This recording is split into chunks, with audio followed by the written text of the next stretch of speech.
Voilà, je réclame votre attention. C'est Monsieur, PK, on y croit, PK. Je réclame votre attention. Voilà, car voilà, l'heure à 20h sur le Twitch et le YouTube de Parole d'honneur à Olam Hazeh avec le collectif juif décolonial Tzedek. Et donc maintenant, le plat de résistance, on va y arriver, c'est la sortie du numéro 4. Tiens, on lève-le un petit peu pour qu'on voit mieux. C'est comme ça ? Ouais, c'est bon. Voilà, donc, et puis il y a l'illustration, mais la sortie du numéro 4 de la revue Nous. Donc, non, mais c'est vraiment un événement. Il est beau, hein ? On l'a attendu et il s'intitule « Légalisons l'opium du peuple ». À l'intérieur de cette magnifique revue, qui est bien conséquente, vous trouverez des personnes comme Abdulrahman Ridwan, Louisa Yousfi, Sophie Mendelssohn, Youssef Boussouma, Félix Boggio Evan GP, Didier Debèze, Khalil Kalsi, Adama Ouattara Sanz. Voilà, je ne voyais pas très bien sans mes lunettes. Et d'autres, bien sûr, qui ont contribué. Vous pouvez d'ores et déjà acquérir ce numéro 4, mais aussi le numéro 3, qui est encore en vente sur le site du QG décolonial. Il y a quelqu'un qui demandait... Pour la somme, attends, laisse-moi finir. C'est pour la somme de 10 €. Et puis également, vous nous retrouverez sur les manifestations, les événements de PDH, également dans certaines librairies, puisqu'on a pas mal de librairies maintenant qui commencent, je pense à la librairie Météor à Bruxelles, la Brèche bien sûr, et voilà, et puis par exemple à la fête de l'UMA, mais bon ça ce sera dans longtemps quoi. Oui, tu disais Ibrahim. Il y a quelqu'un qui demandait pour les numéros 1 et 2, est-ce que... Tout à fait, on a souvent cette question, et donc pour l'instant, le 1, il est sold out totalement. En PDF. Il est en PDF uniquement le 1. En ligne, ouais. Voilà, et le 2, Il arrivera en PDF prochainement. Et je dois dire d'abord qu'il fait au niveau de l'épaisseur. Faut le montrer aussi en épaisseur. En tranche. En tranche, ouais. En tranche. Sur une image de... pratiquement le double du tome 1. Ouais, Voilà, c'est le double du tome 1. C'est pratique, à tel point que Yazid nous dit que c'est le Double du tome 1. C'est le tome 4. C'est le tome 4, ouais. C'est le tome 4, parce que franchement, là, à ce niveau, c'est un bouquin. À ce Mais niveau, toi, Youssef, en dehors de l'aspect quantitatif, alors, autre chose. tu interviens, tu écris, tu contribues. Oui. Donc, peux-tu nous faire un peu, comme on dit pour les films, le pitch voilà, le pourquoi, c'est-à-dire le pourquoi de cette thématique, un peu l'histoire du titre, etc. Parce que voilà, je crois que c'est un peu toi qui l'as trouvé le titre. Oui, Voilà. c'est même, exact, c'est ce qu'on dit. Et alors, le titre, je ne sais pas, il y a quelqu'un qui disait tout le monde n'a pas les refs, c'est vrai. Alors, je sais qu'effectivement, le portrait, certains... alors, c'est qui ce portrait? Alors, est-ce que vous pouvez l'écrire? Non. Paco. C'est vrai que ça fait... Alors, qui peut nous écrire? Qui peut nous dire qui est représenté? Le monsieur qui est représenté sur cette extraordinaire... non, mais quelqu'un de nos... Non, mais je l'ai susurré. Alors, personne ne sait.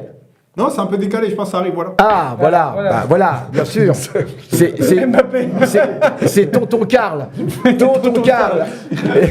Alors, pourquoi Alors, est-ce que quelqu'un peut nous dire dans le chat, on va voir, d'habitude ce chat est réactif là, pourquoi est-ce que le titre c'est Légalisons l'opium du peuple? C'est clair, en fait. Est-ce que quelqu'un peut nous dire pourquoi c'est ce titre, Légalisons l'opium du peuple? Il y a toujours un décalage. Faut attendre une dizaine de secondes. Une dizaine de secondes. Ah oui, Ibn Marx. En fait, il fait un cours, tu sais, il interroge les élèves. Oui. Alors voilà, donc vous le savez. Parce que dans Critique de la philosophie de droit de Hegel, et je crois que c'est ça, c'est dans le livre Critique de la philosophie de droit de Hegel, Marx. Oui, qui est un livre de... Oui, c'est Marx. On dirait le titre, c'est voilà, le titre de... c'est Marx qui critique Hegel. Et dans ce livre, Marx évoque la religion. Et il évoque la religion. Alors, il dit beaucoup plus que cela, parce que de façon trop lapidaire, on dit souvent, Marx a dit que la religion était l'opium du peuple. Mais en fait, pour venir, j'ai pas besoin de venir au secours de Marx, mais il dit quelque chose de beaucoup plus profond. Il parle du soleil réel, il faut savoir tourner autour de son soleil réel, etc. Et il dit que la religion est comme une, je synthétise, est comme une fleur, comme une fleur, dont il faut savoir retirer les épines. Et quelque chose comme ça. En tout cas, pour lui, la religion est une aspiration à un idéal. Et donc, on a chez Marx une réflexion qui est beaucoup plus profonde que celle de certains athées professionnels. Hein. Je dirais athées professionnels pour qui tout ce qui est de l'ordre du transcendant, qui ne connaissent que la citation. Et ils la comprennent mal en plus. Qui vont nous dire Voltaire, reviens au secours, Voltaire, ils sont voilà, et autres bêtises, stupidités, parce que même Voltaire n'a jamais dit exactement cela. Bon, et toujours est-il que, eh bien voilà, donc Marx, c'est un extrême, et bon, c'était l'humour, hein, c'était donc la religion et l'opium du peuple, et d'où le titre, donc ça fait allusion aussi à certaines revendications concernant d'autres substances orientales, et donc d'où légalisons l'opium du peuple. Donc voilà toute l'histoire de ce titre. Alors la religion, elle parle, oui, bien sûr, du rapport à la religion, voilà. Grosso modo, du rapport à la religion, hein, bien évidemment. Moi j'écris quelque chose qui n'a rien à voir avec la religion, comme d'habitude, mais je suis en décalage. Ouais, t'as parlé de quoi?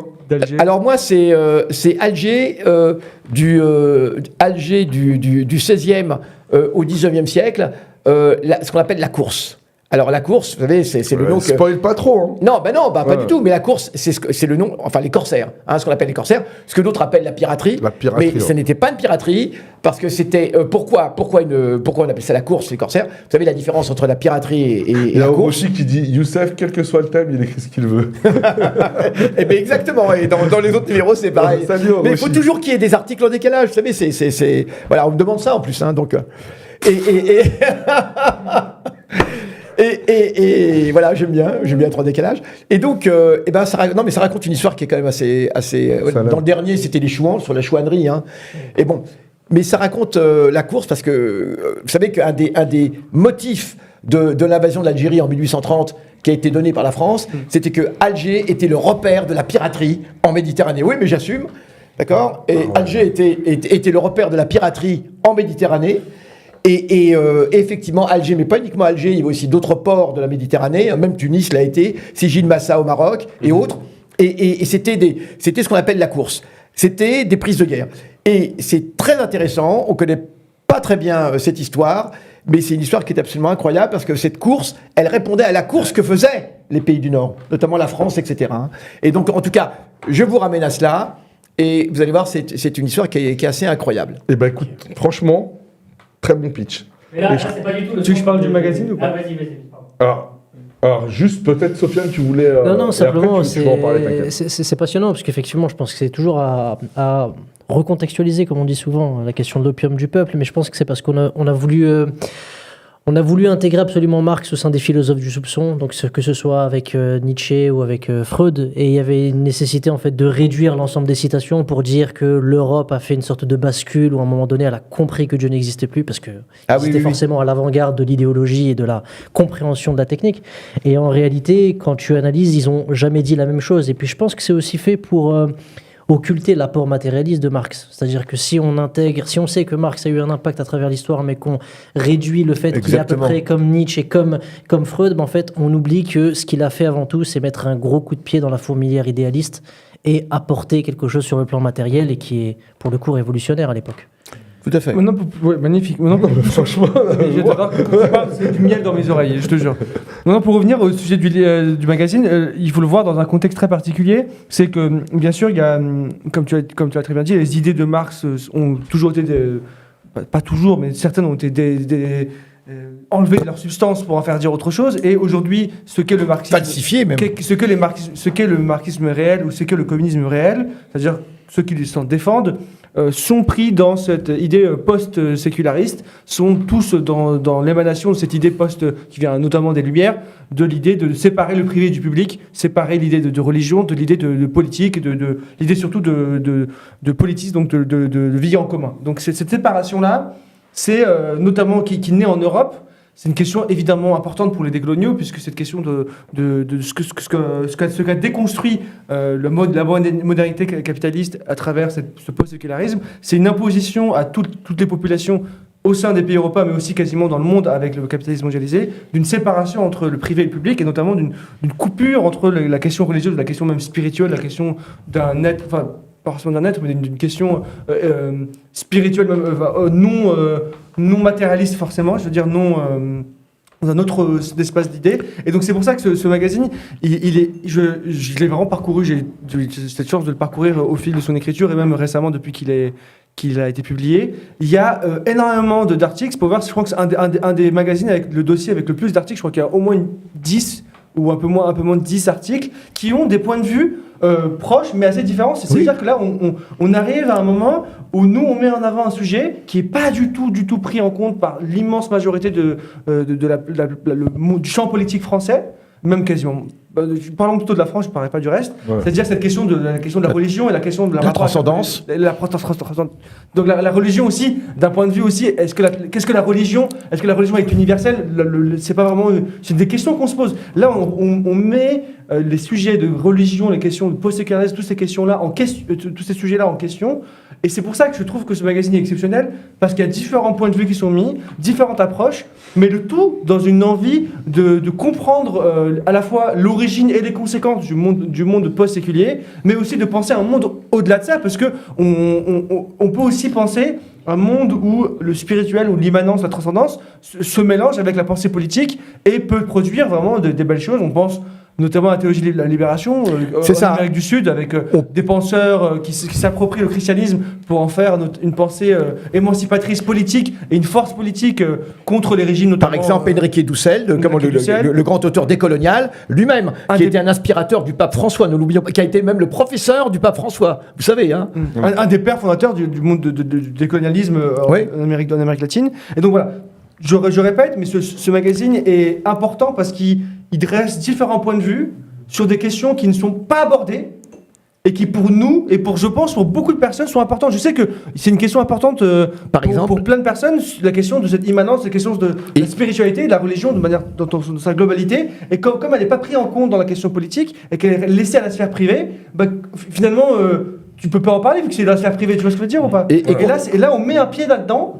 Et on approche, comme il y a beaucoup de points de vue divers, beaucoup d'auteurs divers, ça donne une force, des outils formidables pour prendre la question par plusieurs bouts et apporter sa propre vision. Et concrètement, cette fausse opposition, oui, on peut être antilibéral et croyant. Et ça, c'est très important à dire. On peut être tout à fait croyant, d'accord, et antilibéral, et on peut très bien ne refuser même le libéralisme économique, et surtout dans sa version actuelle absolument terrible, délétère, hein, et tout en étant croyant. Et il y a eu dans l'histoire des tas d'expériences de ce point de vue. Hein. Ça, c'est important de le dire, parce que souvent on entend dire non, ça va ensemble, etc. Non, pas du tout. Marx nous donne une grille de compréhension du monde, et cette grille de compréhension du monde, elle est valable, et elle est valide, même si on est croyant. Bien sûr. Voilà. Il n'a jamais exclu Dieu, lui, en soi. Bien sûr. Vas-y. Alors, non, c'est passionnant. Je vais te dire un truc, c'est que ne demande pas la parole, prends la parole. Non, ici t'es chez toi, c'est ce que je veux dire, donc vas-y. Je te remercie. Non, mais après, il y aurait beaucoup de choses à dire, hein, parce que forcément, c'est des sujets qui nous intéressent, et puis parfois on parle de capitalisme et de communisme, et puis on n'irait pas jusqu'à faire toujours des liens et des parallèles. Maintenant, même sur la question du capitalisme, j'ai commencé un peu à dire, vraiment, c'est passionnant. Mais le capitalisme, c'est un mode de production dans lequel on fait un maximum de profit dans un minimum de temps, quels que soient les moyens. Et la réalité, c'est que quand tu t'analyses l'ensemble des religions, et en particulier les 3 religions monothéistes, tu verras toujours que les moyens sont toujours pris en compte. Donc ça veut dire que même dans une logique capitaliste, tu pourras jamais justifier le profit en tant que croyant, quoi qu'il en coûte et quelles que soient les conséquences. Donc c'est pour ça que, en réalité, si on prend la question économique ou la question du mode de production par le pan de son éthique, on voit bien qu'on est pris dans le jeu et qu'on se doit de réfléchir à ces questions. Donc non, c'est passionnant, et c'est pour ça qu'hier aussi on en parlait pendant votre soirée bilan à PDH. C'est passionnant que nous, on amène aussi ces sujets sur la table, parce qu'en réalité, on est concerné par tous ces sujets à la fois, la réalité du monde dans lequel on vit, et en même temps la foi qui est la nôtre, quoi. Et puis il y a aussi... pardon Ibrahim, vas-y Ibrahim. Non, vas-y. Non, vas-y frérot. Non, et ce qui est important aussi, c'est qu'on a l'impression parfois que, je parle pour ma communauté, la communauté musulmane, on a l'impression de ne pas être concerné par ces logiques, sauf qu'en fait on l'est en premier lieu, avec toute une partie de la communauté qui va s'enfoncer dans des pratiques, mais qui va oublier aussi tout ce qui a trait à l'esprit, la société, à l'éthique, à l'éthique, et qui va par exemple accepter de travailler pour Lockheed Martin ou pour Dassault, sans avoir de réflexion particulière là-dessus. Et Et en faisant ça, en fait, on fait justement cette différenciation sans l'intellectualiser, Bien sûr. mais entre privé et public. Ouais. La religion, c'est quelque chose qui me concerne personnellement dans la sphère privée, mais quand je rentre dans la sphère publique, et en particulier dans la sphère du travail, j'oublie tout ça. Ça n'a plus d'intérêt pour moi. Donc je pense que j'ai pas encore lu la revue. J'ai vu les illustrations sont. T'as pas le temps, elle incroyables. est sortie. T'aurais pas eu le temps. Les illustrations sont incroyables. Mais On l'a j'espère fait. que ce sujet-là est vraiment abordé là-dedans, quoi. Bah, c'est parce qu'il y a aussi, je pense, un chantage qui est toujours parmi les conséquences de la colonisation de manière générale. C'est qu'à un moment donné, l'islam a toujours été vécu comme la religion des autres, et ça veut dire que toute personne qui envisageait juste l'idée d'apporter une éthique à sa compréhension de la politique était taxée d'islam politique. Et donc forcément, on a essayé de faire comprendre ou de faire croire qu'on ne comprenait pas de là où ça venait. Alors qu'en réalité, c'est aussi pour ça que nombre de théologiens de la libération, ils sont en avance sur nous. C'est parce que la religion chrétienne étant aussi portée par des puissances impériales, à un moment donné, on a laissé l'abbé Pierre s'exprimer et avoir une canne à la main pour frapper les gens s'il faut, mais sans forcément y voir quelque chose qui relèverait de l'altérité ou d'une menace. Alors qu'avec l'islam, on a d'emblée coupé... Bien que l'abbé coupé l'herbe Pierre sous le faisait pied. partie de la théologie de la libération. Hein. Oui, bien sûr. Et puis le mouvement franciscain Ouais, qui tout à est fait. extrêmement intéressant. Mais encore une fois, c'est-à-dire qu'ils ont avancé sans soupçon. C'est ça aussi qui fait que c'est à nous aussi, à un moment donné, d'assumer ce qu'on est et puis de se dire, mais qu'est-ce que nous, par contre, on a à dire de ça? Si je peux rebondir encore là-dessus, c'est vrai que là, on parle de la conséquence, mais même d'un point de vue historique, de comment ça s'est mis en place, c'est très intéressant. C'est vraiment lié à ce que nous, les décoloniaux, on dénonce comme la modernité capitaliste, et dans d'un de ces concepts sous-jacents, qui est le positivisme. Cette idée aussi qui émane des Lumières notamment, c'est l'idée de la raison avec un grand R, qui dominerait la rationalité qui domine, et cette idée de tuer Dieu. Et c'est vraiment le tournant du 18e siècle qui fait ça. Par exemple, moi j'aime toujours donner cet exemple-là dans mon domaine à moi. Mais tu sais, Newton, le grand Newton, vous savez, qui est un maître de la science avec un grand S. 70% de ses écrits, c'est des écrits de théologie. Oui, c'est un extrémiste de religion, on dirait aujourd'hui même. Et même quand tu lis ses papiers historiques, les Principiae, ou quand il parle des questions de la gravitation, dans ses articles, la question de Dieu est là. Et c'est marrant parce que juste après, on a quelques dizaines d'années plus tard, on a un physicien, cette fois-ci français, Laplace, qui dit, quand Napoléon vient le voir, c'est connu, hein, Napoléon dit à Laplace, donc Laplace c'est une station de RER, hein. Comment C'est une station de RER, mais continue. La place avec un grand L. Ouais. Oui. Non, il demande dans le. C'est marrant, mais ouais. Mais bon, bref. Laplace, c'est un grand physicien qui a prolongé la pensée de Newton, tu vois.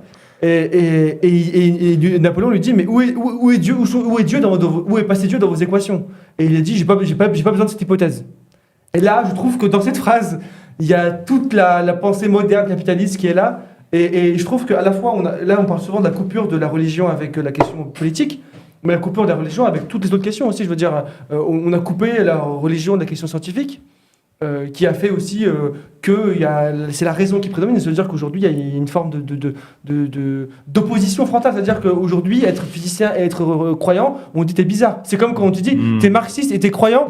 Mais attends, Marx, il a dit que la fameuse rationalité. La fameuse rationalité qui est permanente, omniprésente, qui est dévoyée, qui a produit, qui est à la fois c'est marrant parce que la rationalité, c'est à la fois le moyen qui a permis de faire la colonisation, parce qu'on a colonisé au nom de la raison. Au nom de la raison, même si les droits de l'homme, la raison. On a à un moment donné colonisé au nom de Dieu. On va envoyer des émissaires. Exactement. Et ensuite, on est passé à coloniser pour la civilisation. Les hispaniques d'abord en Amérique latine, c'était ça. C'était d'abord Dieu. Ensuite, au nom des Lumières, tu veux dire. Et là, au début, on envoie des missionnaires pour les convertir au christianisme, et ensuite on colonise pour la civilisation, parce qu'on se sent supérieur. Et c'est exactement là qu'est le nœud du capitalisme et le nœud de la domination, de la suprématie blanche. C'est cette question de se dire, à un moment donné, ils envoient des missionnaires au nom de Dieu.